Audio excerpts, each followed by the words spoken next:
I think that's a vital mistake, and a mistake that can very much hurt your reputation, especially if you're first getting started. And it can actually prohibit you from accomplishing what it is that you want to accomplish, which is getting the deal closed. Welcome to the Ryan Rice Show, where we talk about what we learned yesterday that we can apply today so that we can be better tomorrow. I hope you enjoy and subscribe.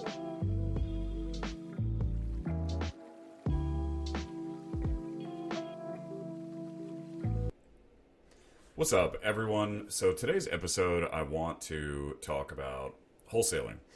And I see this a lot with a lot of people that are trying to get into wholesaling new. And, wholesaling can be a great strategy to start to build a good cash bank when a real estate investor is first getting started. And I see so many wholesalers get into the game and just make so many mistakes.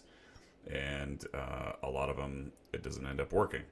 And so the purpose of this episode is to go through how you can have the right mindset to ensure that you can be a successful wholesaler and actually truly serve the people that you are supposed to serve.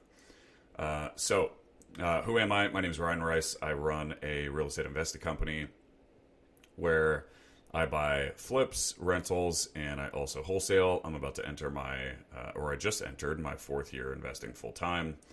I've done 60 plus real estate deals in my career, which I acknowledge is not a lot. There's a lot of other people who have done significantly more than me, but I share these because I've learned a lot of lessons over those 60 deals, and I want to help you, and hopefully they're helpful and make you a better real estate investor.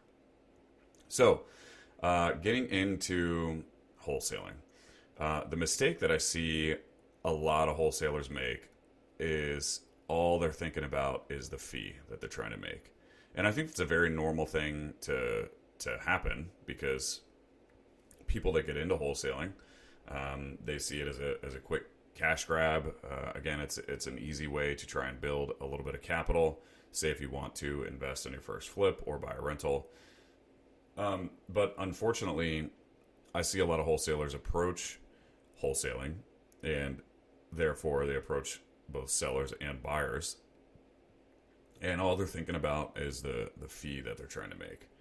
And I think that's a vital mistake, and a mistake that can very much hurt your reputation, especially if you're first getting started. And it can actually prohibit you from accomplishing what it is that you want to accomplish, which is getting the deal closed. And here's what I mean by that. You have two customers as a wholesaler, and you have a primary customer, and then you have a secondary customer. And your primary person that you are serving as a wholesaler is the seller.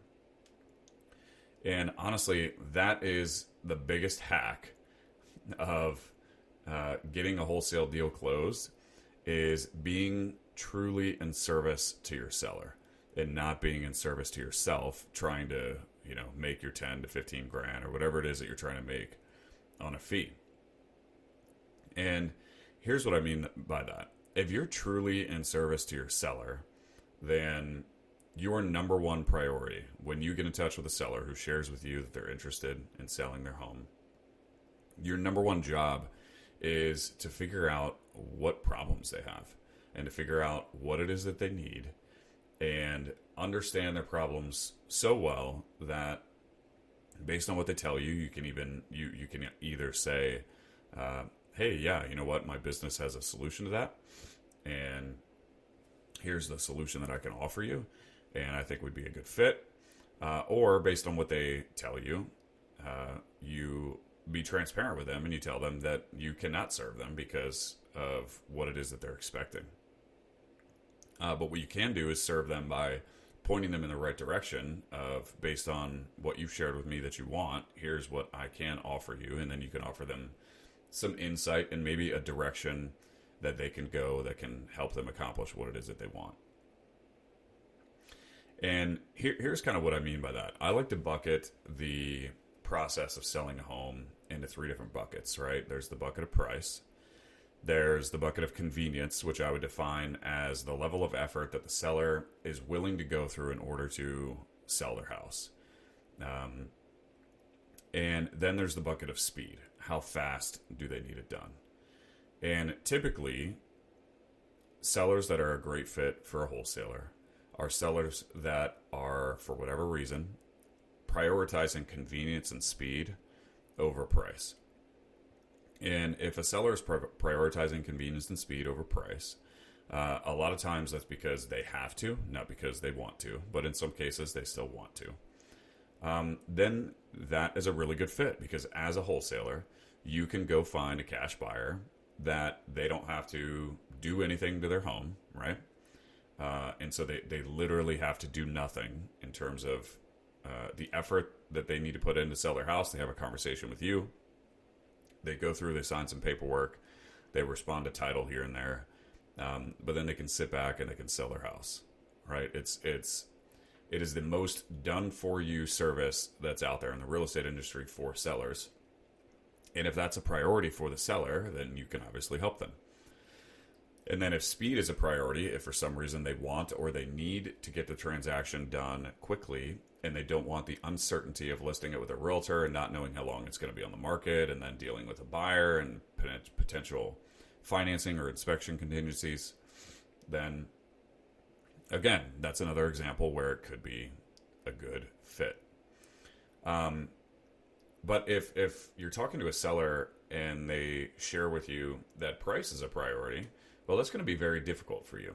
But the biggest mistake I see a lot of wholesalers make is sellers will presumably share that this is a priority, or they have a certain price in mind that they don't want to go under. And a wholesaler will lock it up or will put it under contract and will just market it just to see if they can potentially make a fee, right? And so the intention by the wholesaler, there's the level of confidence the wholesaler has that they'll be able to get the deal done is not necessarily there for a couple reasons. One, they haven't done a deal. But two, maybe the way that the wholesaler was trained, there's a little bit of an inclination that because of the price that the seller is expecting, that it may be difficult to move. But so I see so many wholesalers still putting it under contract and then marketing it at an unrealistic price that a cash buyer is likely not going to pay. And then the experience for the seller, if you put yourself in the shoes of the seller, is they're communicated that you'll buy their house, because most wholesalers are not transparent as to what's going on. And they're dragged along with this process. And then because it's overpriced and there was a lack of transparency of conversation with the seller to begin with, they have this big deviation in expectation. They expect you to buy the house in a certain amount of time. And then time goes by. You're not going to close on it. You can't find a cash buyer. And so the whole deal is kind of blown up because they're expecting one thing, and then as time passes, it's evident to them that another thing is going to happen. And that's the biggest mistake I see, because there's a couple things that happen when you do that. One, you're creating an absolutely terrible experience with your seller.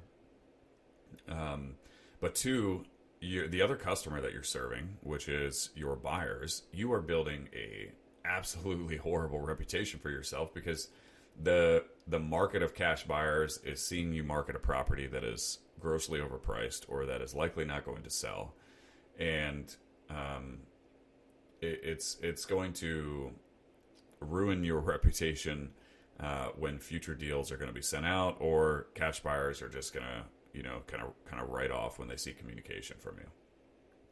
And so the number one thing, in my opinion, that you can do when you get started wholesaling is to have the mindset that you are truly in service of your seller, and that you think about and get 100% clarity on exactly what problem the seller is trying to solve. What are their issues? What have they described to you that is important to them? And then, is your business model, or the business model of wholesaling, is that a solution that can fit what it is that they're looking for? And if it's not, being transparent with them and telling them, hey, it seems like what's important to you is X. My business is really good at serving and solving the problem of Y and Z. And therefore, I'm not sure my business is the best fit for you. Now, if you say that and the seller's like, well, what would need to happen, or can we try? And that rarely happens. But then if there's a conversation between the wholesaler and the seller that says, look,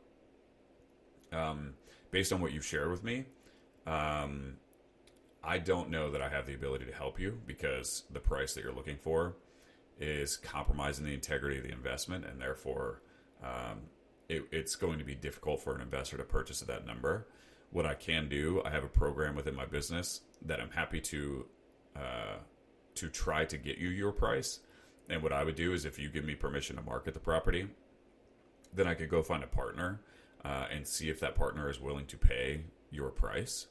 But based on everything, all of the information that you shared with me, I do want to be upfront with you and let you know and disclose to you that it could be difficult to get you your price due to X, Y, and Z. Real quick, as you guys know, I just recently started this podcast.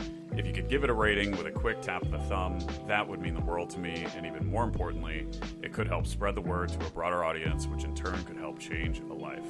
Thank you so much, and let's get back to the show. And if that conversation happens and they say, hey, yeah, let's try it, then fine, cool.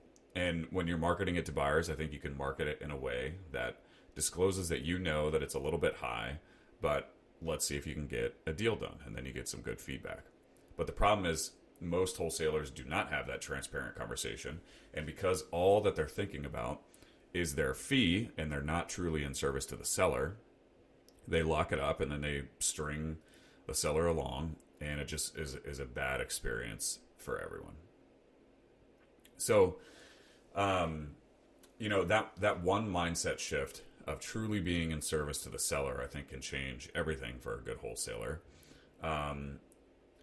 So now let's say that the seller has shared with you what's important to them, and the model of wholesaling is a good fit based on what it is that they need. Wholesaling is a good fit. You get it under contract. Now, the way to be truly in service of your seller is to constantly keep them in the loop along the way, right? Communicate with your buyer frequently, minimum once a week, right? When you send it in and you get title back, let them know, hey, Mr. Seller, I just wanted to let you know we got title back. We're moving forward, right? The more touch points and the more communication you have with them, then the better they're going to feel about how much you're on it, right? And that's going to improve their experience. So keep them in the loop along the way. Minimum of once a week communication. But now let's talk about, since you have it under contract and you have served the seller because you've clarified what it is that they need from you, and your business model is a fit for their needs, now your secondary customer becomes your buyer. And this is kind of the second mistake I see a lot of wholesalers make, is they'll have a deal, and then they'll send it out and they'll say, hey, I have this wholesale deal. A lot of them will send it out and they won't send out the address, and so there's a lot of unnecessary productivity that happens just because then they gotta, the buyer's gotta message you and get the information. So provide the information that the buyers need. And when wholesalers are marketing it to buyers, I see the mistake of, hey, here's the contract price, here's the ARV, and then here's how much renovations that are needed. And why I think that is a terrible way to market your wholesale deal is for a couple reasons. I've never met an actual cash buyer that takes a wholesaler's opinion of how much it's going to cost to renovate the property and the ARV. Like that, buyers don't take that information from a wholesaler and run their numbers in that fashion. They're going to look at all the photos that hopefully you're providing, and we can get into that in a second.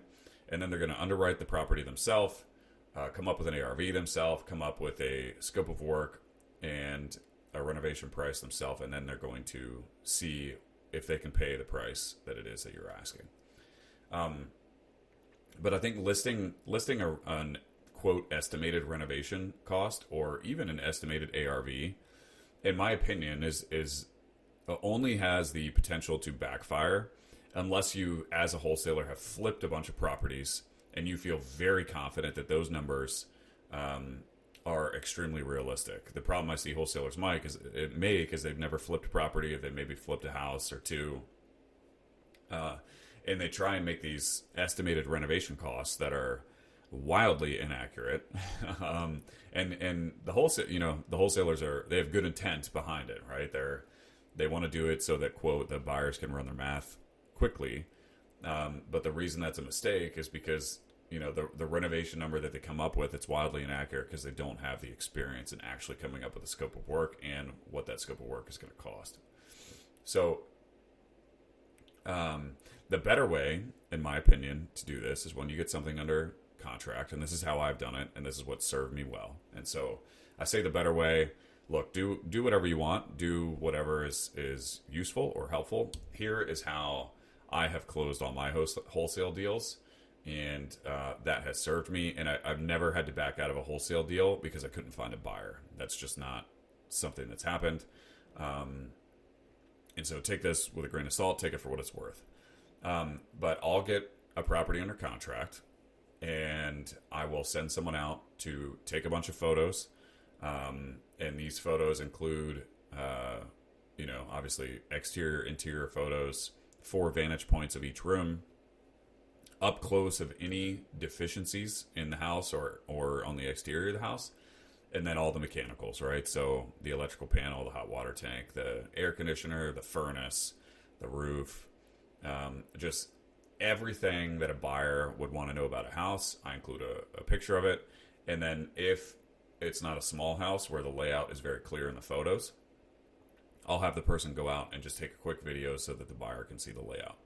My mission in truly serving a buyer when I have something under contract is to give them enough information that they feel they don't need to walk the house in order to make an offer.